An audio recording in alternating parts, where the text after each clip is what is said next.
नमस्कार दोस्तों, स्वागत है आपका आज के मुख्य समाचार में, जिसमें सबसे पहली और बड़ी खबर में जिक्र उत्तर प्रदेश का अखिलेश यादव का बड़ा बयान। भाजपा से किसी बदलाव की उम्मीद नहीं, वो सपा के झंडे से भी डरते हैं। दूसरी बड़ी खबर में जिक्र होगा फिर से उत्तर प्रदेश का।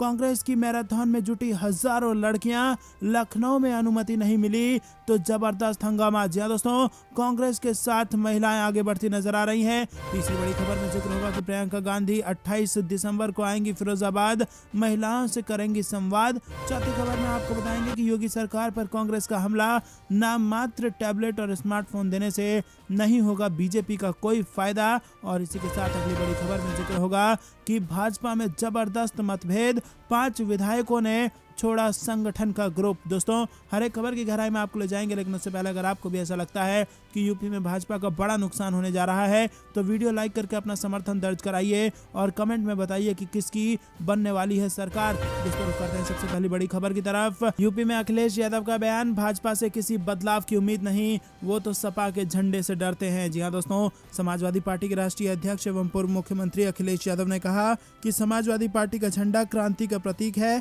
समाजवादी पार्टी के झंडे से भाजपा डरती है और तभी भाजपा नेतृत्व समाजवादी झंडे के बारे में अवांछनीय टिप्पणी करती है, जबकि लाल झंडा परिवर्तन का संकेत है।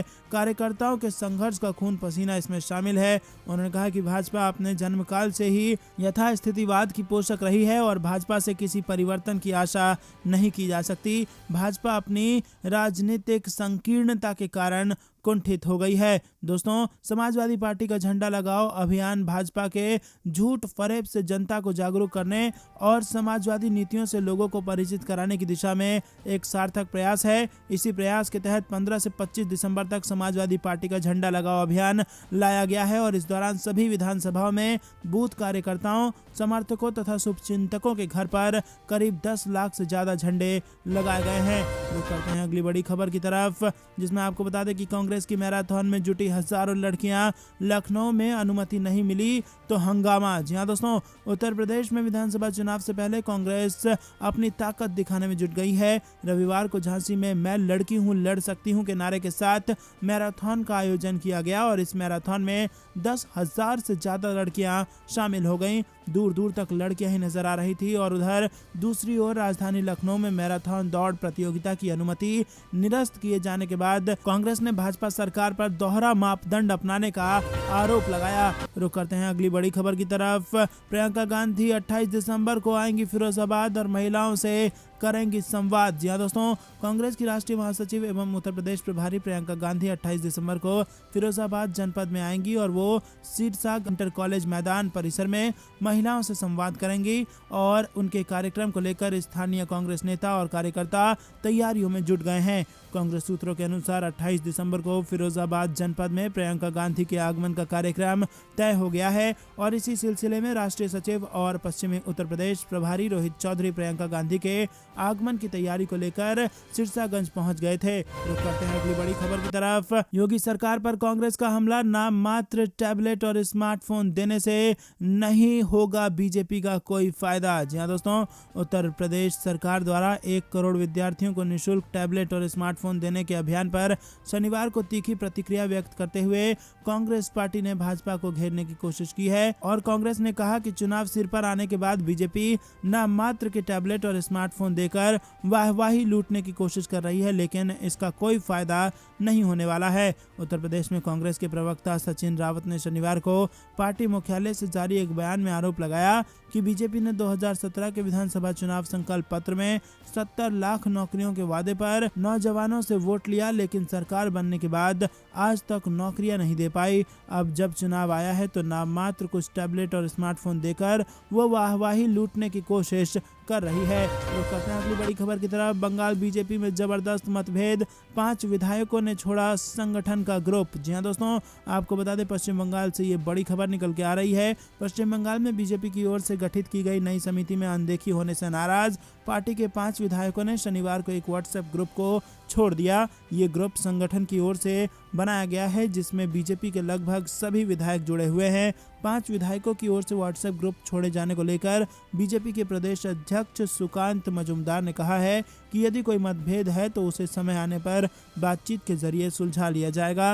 उन्होंने कहा कि नई कमेटी बनने पर छोटी छोटी चीजें होती हैं, हम उसे सुलझा लेंगे। दोस्तों रुक करते हैं अगली बड़ी खबर की तरफ। राकेश टिकैत ने पूंजीपति अडानी पर किया कटाक्ष, बोले लोन लौटाने के लायक नहीं है मगर बैंक खरीदने की इनमें क्षमता है। जी हाँ दोस्तों, आपको बता दें भारतीय किसान यूनियन के राष्ट्रीय प्रवक्ता राकेश टिकैत ने एक बार फिर पूंजीपतियों पर निशाना साधा है, साथ ही वोटरों को अपना जमीर जगाने की बात कही है। अपने इंटरनेट मीडिया अकाउंट ट्विटर पर उन्होंने लिखा है कि वोटरों का जमीर नहीं जागा तो मारे जाएंगे। जो काम अंग्रेजों का अधूरा रह गया है उस काम को उनके मुखबिर पूरा करने में लगे हुए हैं। उन्होंने पूंजीपति अडानी पर कटाक्ष भी किया है और लिखा कि अडानी बैंकों का लोन लौटाने लायक नहीं है पर बैंकों को खरीदने की उसमें क्षमता है। किसानों का जमीर जिंदा था तो किसान बच गया। रुक करते हैं अगली बड़ी खबर की तरफ। हरिद्वार के भड़काऊ भाषणों पर भड़के अशोक गहलोत, राज्यों में चल रहा है जंगल राज। जी हाँ दोस्तों, हरिद्वार में हुए धर्म संसद के दौरान दिए गए कथित तौर पर भड़काऊ भाषणों को लेकर राजस्थान के मुख्यमंत्री अशोक गहलोत ने प्रधानमंत्री, केंद्रीय गृह मंत्री और उत्तराखंड के मुख्यमंत्री को खरी खोटी सुनाई है। उत्तराखंड में हुए धर्म संसद के दौरान कथित तौर पर भड़काऊ भाषण दिए गए थे जिसको लेकर कांग्रेस ने बीजेपी को घेरने की ठानी है। सीएम गहलोत ने कहा कि उत्तराखंड के हरिद्वार में 17 से 19 दिसंबर को आयोजित हुए एक कार्यक्रम में भड़काऊ और हिंसा के लिए उकसाने वाले भाषणों के वीडियो वायरल होने के बावजूद अभी तक कोई गिरफ्तारी न होना शर्मनाक है। प्रधानमंत्री, गृह मंत्री और उत्तराखंड के मुख्यमंत्री इस मुद्दे पर चुप्पी साधे बैठे हैं। बीजेपी पर हमलावर कांग्रेस सरकार के सीएम ने आगे कहा कि हमारे देश में कुछ उपद्रवी तत्व तक समुदाय के लोगों की हत्या करने की बात कहें पर उनके ऊपर कोई कार्रवाई ना हो। इससे लगता है कि बीजेपी शासित राज्यों में जंगल राज की स्थिति बन गई है। दुनिया में जहां भी नरसंहार हुए वहां पहले ऐसे ही भड़काऊ भाषण हुए जिन पर कोई कार्रवाई नहीं हुई। रुक करते हैं अगली बड़ी खबर की तरफ। कृषि कानून पर कहीं अपनी बात से पलटे तोमर और उनके दोनों बयान। आपको बता दें दोस्तों कि कृषि कानून को लेकर बयान पर विवाद गरमाने के बाद भारत के कृषि मंत्री नरेंद्र सिंह तोमर पलट गए। दरअसल तोमर एक कार्यक्रम के सिलसिले में नागपुर पहुंचे और इस कार्यक्रम में उन्होंने कृषि कानून को लेकर महत्वपूर्ण बयान दिया। नरेंद्र सिंह तोमर ने कहा कि हम कृषि सुधार कानून लेकर आए थे, कुछ लोगों को रास नहीं आया लेकिन वो 70 सालों की आज़ादी के बाद बड़ा रिफॉर्म था जो नरेंद्र मोदी जी के नेतृत्व में आगे बढ़ा। लेकिन सरकार निराश नहीं है, एक कदम पीछे हटे हैं, आगे फिर बढ़ेंगे क्योंकि हिंदुस्तान का किसान ये हिंदुस्तान की बैकबोन है। तो दोस्तों फिर से कानून वापस लाने की तरफ इशारा किया था मंत्री ने, लेकिन उसके बाद अब पीछे हट गए हैं। उन्होंने कहा कि कृषि कानूनों पर हम एक कदम पीछे हटे थे लेकिन फिर बढ़ेंगे। लेकिन जब किसानों ने फिर से आंदोलन की धमकी दी तो कृषि मंत्री अपने बयान से पलट गए। न केवल किसान बल्कि दोस्तों था कि अगर आपने फिर से कदम बढ़ाया तो सत्याग्रही किसान फिर से आपके अहंकार को चकनाचूर कर देंगे और सड़कों पर चक्का जाम होगा। रुक करते हैं अगली बड़ी खबर की तरफ। लखनऊ में कांग्रेस की महिला मैराथन को इजाजत नहीं होने पर अजय लल्लू बोले कि क्रांति से डर गई है भारतीय जनता पार्टी। जी हाँ दोस्तों, लखनऊ में कांग्रेस की मैराथन को प्रशासन की ओर से इजाजत नहीं मिलने पर पार्टी के प्रदेश अध्यक्ष अजय सिंह लल्लू ने योगी सरकार पर निशाना साधा है। यूपी कांग्रेस के अध्यक्ष अजय लल्लू ने ट्वीट कर कहा कि हम जानते हैं कि भाजपा इस क्रांति से डर गई है। लखनऊ की अनुमति रद्द करने की तुम्हारी मंशा बीच चौराहे पर उजागर हो गई है। अजय कुमार लल्लू कांग्रेस महासचिव और उत्तर प्रदेश की प्रभारी प्रियंका गांधी के करीबी माने जाते हैं। दरअसल झांसी मैराथन का वीडियो अपने ट्विटर हैंडल पर उन्होंने डाला और लिखा कि ये झांसी मैराथन में लड़कियों की 10,000 से ज़्यादा भीड़ है जो हुक्मरानों को संदेश दे रही है कि लड़की हूँ, लड़ सकती हूँ। ये महिलाओं का जनगीत तानाशाही सरकार को डरा रही है। बड़ी खबर की तरफ। ट्रेन से करने जा रहे हैं सफर, रेलवे ने आज पूरी तरह रद्द कर दी है 344 ट्रेनें। जी हाँ दोस्तों, भारतीय रेलवे कोहरे, मौसम और अन्य कारणों से प्रतिदिन कई ट्रेनों को रद्द कर देता है। ऐसे में अगर आप ट्रेन से कहीं यात्रा करने की योजना बना रहे हैं तो सफर से पहले रेलवे की अपडेट लिस्ट जरूर चेक कर लें। रेलवे ने 26 दिसंबर 2021 को 344 ट्रेन पूरी तरह से कैंसिल कर दी है जबकि 50 ट्रेनों को आंशिक तौर पर रद्द किया गया है। इसके अलावा कुछ ट्रेनों के रूट में बदलाव भी किया गया है। अगर आप भी यात्रा करने का प्रोग्राम बना रहे हैं तो सफर से पहले लिस्ट को चेक जरूर कर लें। रेलवे की आधिकारिक वेबसाइट inquiry.indianrail.gov.in के मुताबिक रविवार को 21 ट्रेनों के रूट डाइवर्ट किए गए हैं। हालांकि 9 बजे तक के अपडेट के मुताबिक किसी भी ट्रेन को रीशेड्यूल नहीं किया गया है। रुक करते हैं अगली बड़ी खबर की तरफ। ओमिक्रॉन को लेकर कांग्रेस का मोदी सरकार पर हमला, बातें बनाने और टेलीविजन पर आने से नहीं भरेंगे लोगों के जख्म। जी हां दोस्तों, कांग्रेस नेता रणदीप सुरजेवाला ने कहा कि मोदी सरकार जिम्मेदारियों से बार बार पीठ दिखा रही है। कोरोना के टीकाकरण को लेकर भी नीतियां बदली जा रही हैं। गलती का ठीकरा राज्यों पर फोड़ा जा रहा है। मोदी सरकार इसी तरह से लापरवाहियां कर देशवासियों की जान से खिलवाड़ कर रही है। रणदीप सिंह सुरजेवाला ने कहा कि मोदी सरकार बताए कि देश के 47.95 करोड़ वयस्क लोगों को 59.40 करोड़ कोरोना वैक्सीन कब लगेगी। उन्होंने कहा कि 36.50 करोड़ भारतीयों को कोरोना का दूसरा वैक्सीन नहीं लग पाया है और ये देश की 18 साल से अधिक जनसंख्या वाली का 35% हिस्सा है। तो दोस्तों, कोरोना में वैक्सीनेशन पॉलिसी पर घिरते नजर आ रही है भाजपा और कांग्रेस लगातार है हमलावर।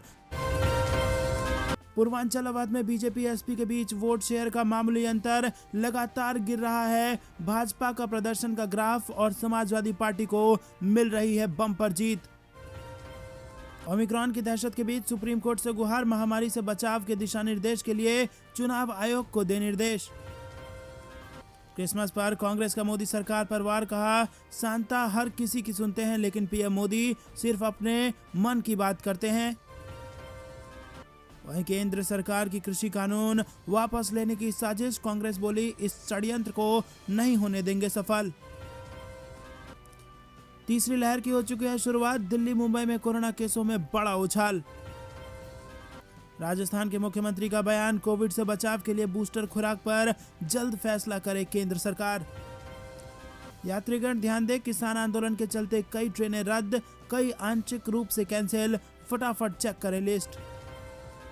वहीं बसपा की रैली में सतीश चंद्र मिश्रा ने योगी सरकार पर लगाया आरोप और कहा हर वर्ग के लोगों को टिकट दिया जाएगा, चाहे वो महिलाएं हों या युवा हों, लेकिन भाजपा में ऐसा नहीं होगा।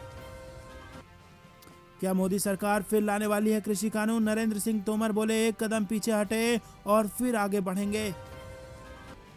कृषि कानून पर केंद्रीय मंत्री के बयान पर भड़की कांग्रेस, राहुल गांधी बोले कदम आगे बढ़ाए तो देश का अन्नदाता फिर सत्याग्रह का रास्ता अपनाएगा। बनारस में 27 को निकलेगी समाजवादी परिवर्तन। उत्तर प्रदेश चुनाव 2022 में समाजवादी पार्टी का बड़ा ऐलान। लखनऊ में कांग्रेस की मैराथन दौड़ स्थगित, जिला प्रशासन ने नहीं दी अनुमति। ओमिक्रॉन के दहशत के बीच नोएडा में 31 जनवरी तक धारा 144 लागू और कई कामों की होगी छुट्टी और कईयों पर होगा प्रतिबंध। दोस्तों, सुर्खियों में बने रहिए, लेकिन उससे पहले वीडियो लाइक करना मत भूलिएगा। इलेक्ट्रॉनिक व्हीकल से भी जुड़ी बड़ी खबर, पुरानी पेट्रोल डीजल कारों को इलेक्ट्रिक में बदलना चाहते हैं तो दिल्ली सरकार ने जारी कर दिया है निर्माताओं की सूची। मुख्यमंत्री योगी के सभा स्थल की बैरिकेडिंग तोड़ पहुंच गया सांड, मच गई भगदड़, सुरक्षा में बड़ी चूक। दिल्ली के सरोजनी मार्केट में भीड़ का वीडियो वायरल होने पर जागा प्रशासन, ऑड इवन लागू, अतिक्रमण हटाना शुरू। वही खबर मौसम की, हरियाणा सहित उत्तरी राज्यों में करवट लेगा मौसम, भारी बारिश और ओलावृष्टि की संभावनाएं। खबर पंजाब से, 22 किसान संगठनों ने मिलकर बनाई सियासी पार्टी संयुक्त समाज मोर्चा, राज्य की सभी सीटों पर चुनाव लड़ने का ऐलान। मोबाइल भी ऑफ, इस्तीफा देने के बाद आखिर कहां गायब हो गए हरक सिंह रावत, उत्तराखंड से बड़ी खबर। कोरोना के खतरे के बीच क्या टाले जाएंगे चुनाव, चीफ इलेक्शन कमिश्नर का आया जवाब। बरेली में पूर्व मंत्री जुगल किशोर वाल्मीकि का बयान, बोले आरक्षण बचाना है तो बीजेपी को सत्ता से बाहर करे दलित समाज। वहीं मुख्यमंत्री योगी आदित्यनाथ के रोड शो से पहले गाजियाबाद में भिड़ गए अपने ही 2 बड़े भाजपा नेता, वीडियो वायरल। बुंदेलखंड में भाजपा को नुकसान तो पश्चिमी यूपी में फायदा, समाजवादी पार्टी ने किया हैरान। खबर उत्तराखंड से, एमएलए ममता राकेश का छलका दर्द, कहा कांग्रेस विधायकों के साथ पक्षपात कर रही है सरकार। वहीं बनारस दक्षिण सीट पर सपा टीएमसी का गठजोड़ करा सकता है उलटफेर, बीजेपी को बड़ा नुकसान संभव। तो दोस्तों ये थी दिन भर की कुछ बेहद जरूरी और बड़ी सुर्खियां। अब हर एक खबर की विस्तार में आपको ले जा रहे हैं, लेकिन उससे पहले फिर से निवेदन, वीडियो लाइक करना मत भूलेगा। सबसे पहली बड़ी खबर, एबीपी सी वोटर के सर्वे में भाजपा को बड़ा नुकसान, भाजपा के लिए आसान नहीं है यूपी में जीत। पूर्वांचल अवध में बीजेपी एसपी के बीच वोट शेयर में मामूली अंतर। जी हां दोस्तों, यूपी विधानसभा चुनाव 2022 को लेकर सभी राजनीतिक पार्टी अपनी जीत सुनिश्चित करने के लिए जुटी है। ऐसे में एबीपी सी वोटर का जो सर्वे है उसका जो नतीजा है वो रोज भाजपा की मुश्किलें बढ़ा रहा है, क्योंकि लगातार समाजवादी पार्टी का जो ग्राफ है वो आगे बढ़ता जा रहा है और जो दोनों के बीच में अंतर है, यानी कि भाजपा और सपा के बीच में अंतर है, वो लगातार कम होता जा रहा है और किसी भी वक्त समाजवादी पार्टी भाजपा से आगे निकल सकती है। अपने ही गढ़ में पूर्वांचल और अवध में भाजपा सपा के बीच वोट शेयर में मामूली अंतर रह गया है, जिससे ये पता लग रहा है कि यूपी फतह भाजपा के लिए आसान नहीं है और मुश्किल होती जा रही है। रुक करते हैं अगली बड़ी खबर की तरफ। ओमिक्रॉन की दहशत के बीच सुप्रीम कोर्ट से गुहार, महामारी से बचाव के दिशा निर्देश के लिए चुनाव आयोग को दे निर्देश। जहां दोस्तों आपको बता दें कि सुप्रीम कोर्ट में याचिका दायर कर आगामी विधानसभा चुनावों के दौरान कोविड-19 महामारी से बचाव के दिशा निर्देश लागू करने के लिए चुनाव आयोग को निर्देश देने का आग्रह किया गया है। याचिका में राजनीतिक दलों को डिजिटल प्लेटफॉर्म पर प्रचार अभियान चलाने के लिए निर्देश देने की भी मांग की गई है।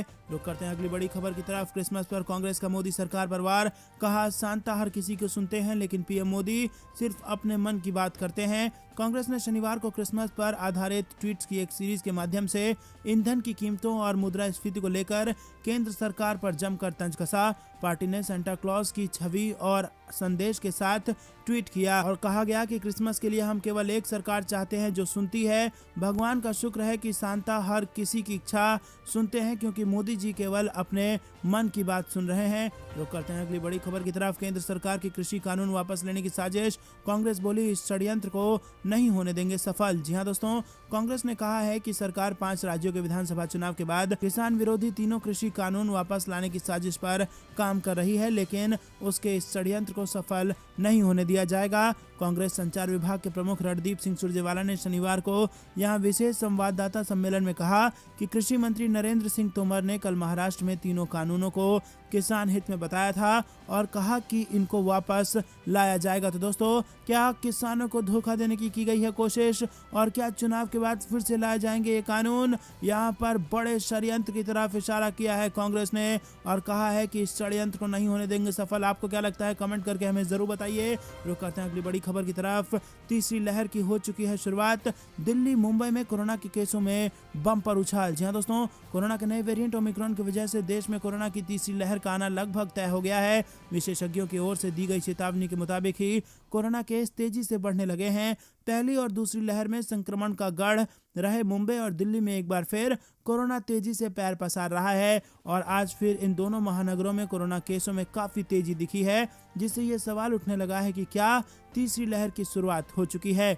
दिल्ली में 24 घंटे में कोरोना संक्रमण के 249 नए केस दर्ज किए गए हैं, जो कि 13 जून के बाद सर्वाधिक। रेट भी बढ़कर 0.43% हो गई है।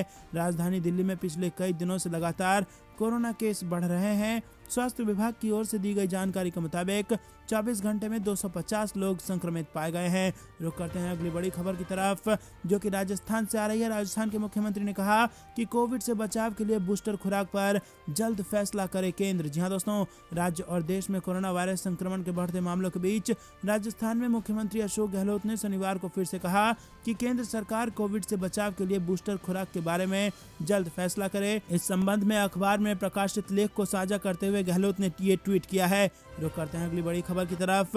यात्रीगण ध्यान दें, किसान आंदोलन के चलते कई ट्रेनें रद्द, आंशिक रूप से कैंसिल और फटाफट चेक कर ले अपनी लिस्ट। जी हां दोस्तों, उत्तर रेलवे के फिरोजपुर मंडल पर किसान आंदोलन की वजह से रेल यातायात प्रभावित हुआ है। उत्तर पश्चिम रेलवे के मुख्य जनसंपर्क अधिकारी कैप्टन शशि किरण ने इसकी जानकारी दी है। रुक करते हैं अगली बड़ी खबर की तरफ। बसपा की रैली में सतीश चंद्र मिश्रा ने योगी सरकार पर लगाए कई आरोप, टिकट देने पर भी लगाए गंभीर आरोप। जी दोस्तों, प्रयागराज में सतीश चंद्र मिश्रा की रैली के दौरान भारी भीड़ जमा हुई और को बता दें कि रैली में जिसमें सतीश चंद्र मिश्रा मुख्य अतिथि के रूप पर थे।